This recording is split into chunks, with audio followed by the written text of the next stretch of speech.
360 con Gabriel Camacho. Bueno, estamos de vuelta y le doy la bienvenida aquí a esta charla en Dimensión 360 al analista en seguridad nacional, a Saulo Dávila. Saulo, con el gusto de saludarte nuevamente. ¿Qué balance sacarías de la violencia que estamos viendo en el país? Yo aportaría y pondría el tema, el reciente presentación de los resultados de violencia.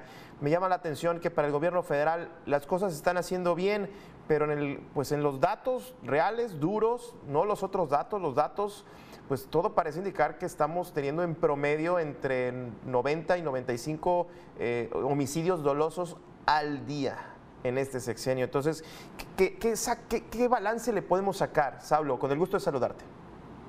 ¿Qué tal, Gabriel? Mucho gusto, muy buenas tardes a ti, a tu auditorio. Encantado de estar aquí en tu espacio.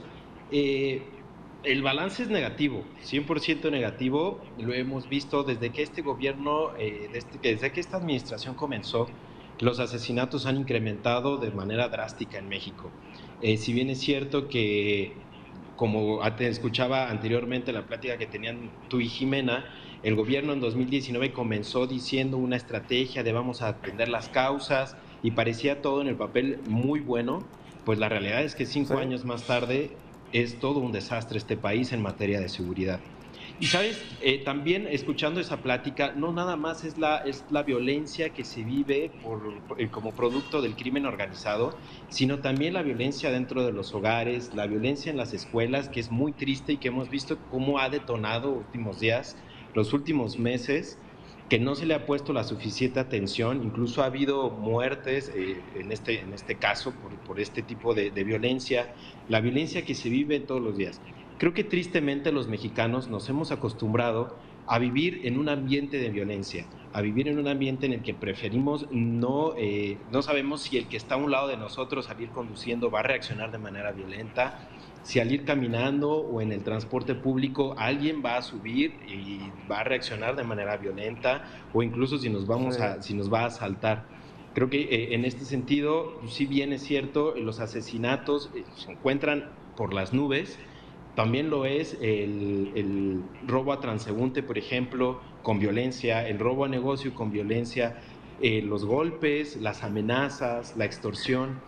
Los mexicanos nos hemos acostumbrado, insisto, a vivir dentro de una violencia y pareciera que a ningún gobierno le interesa, ¿no? Sobre todo al gobierno federal, no ve. Para ellos las otras cifras son las importantes y no realmente las que emite el Secretariado Ejecutivo del Sistema Nacional de Seguridad Pública, que es al final el que nos muestra un panorama, maquilladas o no, de que los homicidios, de que la violencia en México está por los cielos. En ese sentido, claro, me parece muy triste. Sí. Claro. Ahora, hace un momento Jimena planteaba esta idea que me parece bien interesante y me gustaría abordarla contigo, Saulo. El presupuesto destinado a la defensa, a la Secretaría de Defensa, a la Guardia Nacional, se ha triplicado. Son presupuestos millonarios. Uno podría pensar, como bien decías, la estrategia es pues combatir la violencia desde la raíz, no ha funcionado. Uno podría pensar, bueno, le están destinando una millonada a la Secretaría de la Defensa, pero no se ve reflejado, Saulo. ¿Cómo poder traducir esto que ponía en la mesa hace un momento Jimena Barbero? En que los esfuerzos de ambas corporaciones, de ambas instituciones, están hacia otros caminos. Por ejemplo, la Guardia Nacional, que depende de la Secretaría de Protección Ciudadana, Seguridad y Protección Ciudadana, tiene a los elementos ubicados de una manera que no se comprende. Tiene elementos ubicados aquí en la Ciudad de México cuando es la única ciudad que cumple con los parámetros o con el número mínimo de policías que menciona la Organización de Naciones Unidas. Tenemos casi 100,000 o más de 100,000 policías en la Ciudad de México. Entonces, ¿por qué no mandar a esos policías a donde realmente a esos guardias nacionales a donde realmente se necesita? Claro. Si vemos un mapa de los hotspots en este país, en los últimos 10 años no han cambiado. Por ejemplo, y para que el auditorio lo pueda imaginar viendo el mapa de México de frente, sigue siendo Tijuana, sigue siendo Nuevo León en los últimos meses, sigue siendo Tamaulipas, Zacatecas en los últimos años, Ahora con el tren transísmico, pues la región del Istmo de Tehuantepec también está adquiriendo una importante, es relevante ya para el crimen organizado, tanto para el cártel de Sinaloa como el cártel Jalisco Nueva Generación. Chiapas, es un boom el que va a haber ahí económico y evidentemente pues, las organizaciones se lo quieren apropiar. Y tal pareciera que ni la Sedena ni la Marina están haciendo nada al respecto para lograr impedirlo, menos la Guardia Nacional.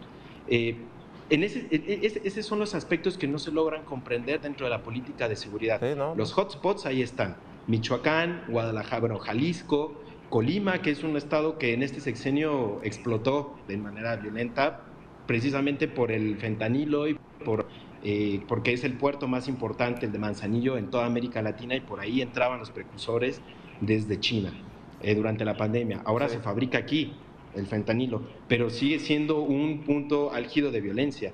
Entonces, pareciera que no le están poniendo atención a donde tienen que ponerle atención, sino más están más ocupados en las mañaneras, en preparar desde Palacio Nacional la mañanera al día siguiente, que realmente ocuparse en cómo va a funcionar la política de seguridad. Y hasta es increíble porque la seguridad, y viéndolo de manera electoral, es lo que más vende. Una persona en este país que se siente segura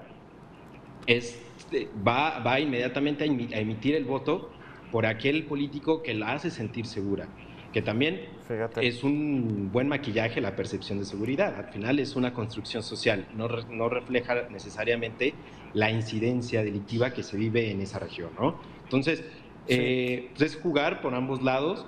No entiendo yo a este gobierno, se sienten muy seguros, a mi parecer, de lo que está sucediendo en el país y de que tienen el control tanto de la política interna de este país, que no lo hacen de manera seria. Entonces, me parece increíble, no lo comprendo, no llego a eso, pero si vemos las cifras, está por los cielos. Si vemos dónde están situados tanto el Ejército como la Guardia Nacional y la Marina, también están por los cielos, donde están situados.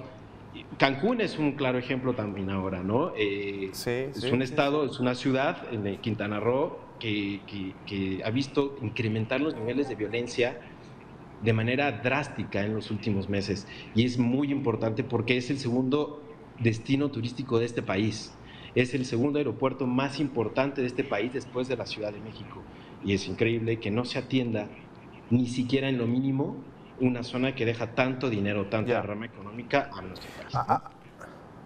Déjame proponerte esto que comentabas y que hemos estado documentando, por cierto, nuestros compañeros de Chiapas lo han estado documentando, sobre esta violencia que no se veía desde hace muchísimo tiempo en esa región.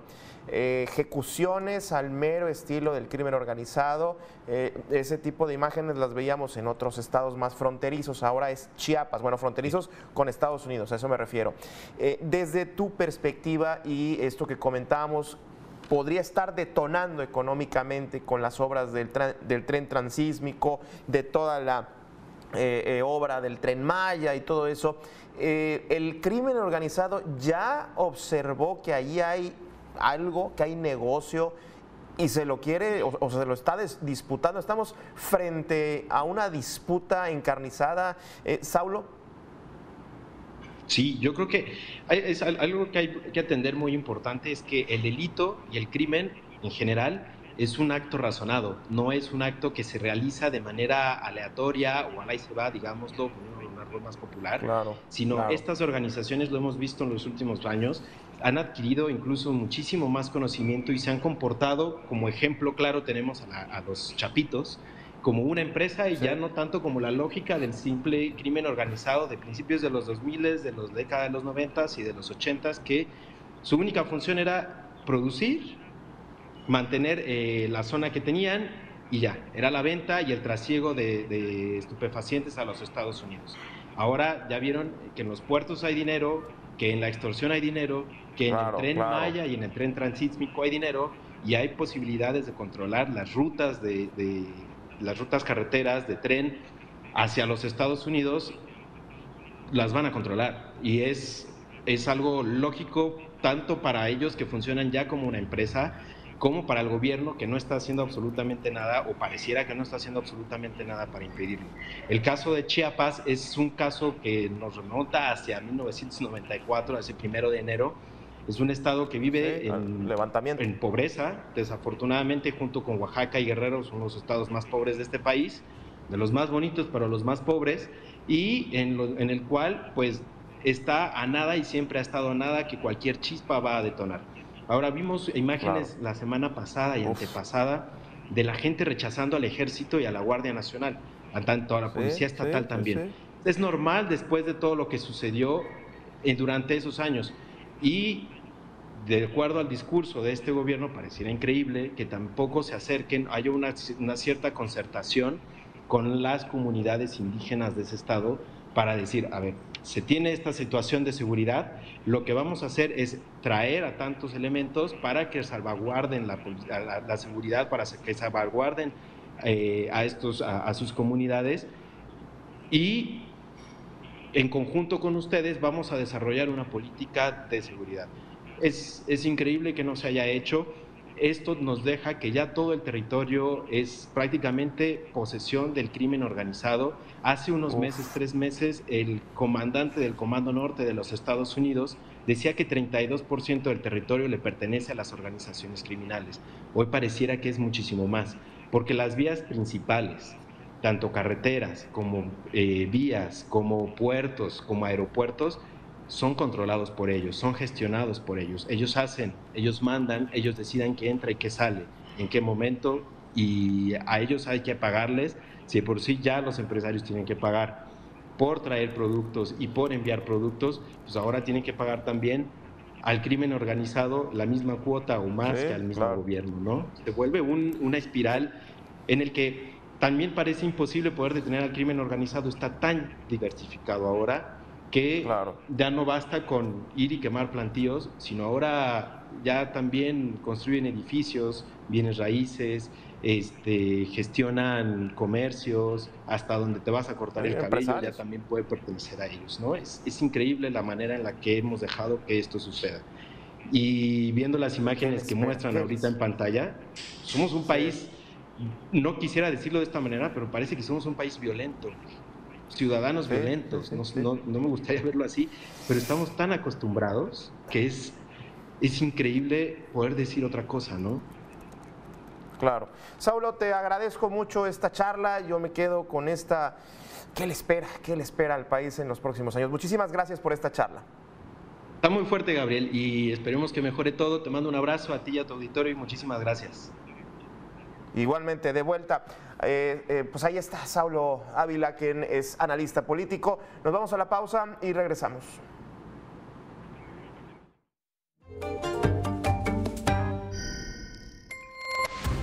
Aguascalientes 26 grados con cielo despejado, Cancún 28 grados y cielo despejado, Ciudad de México 22 grados con cielo despejado, Ciudad Obregón nublado con temperatura de 26 grados, Chihuahua nublado con 29 grados, Colima despejado con 24 grados.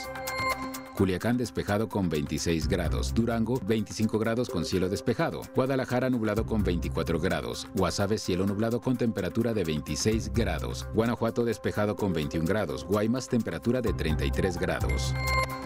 Hermosillo temperatura de 32 grados, Ixtapa nublado con temperatura de 29 grados, La Paz temperatura de 25 grados y cielo nublado, León despejado con 26 grados, Los Cabos nublado con temperatura de 27 grados, Los Mochis 26 grados con cielo nublado. Este es el pronóstico del tiempo. Para más información visita nuestro portal meganoticias.mx.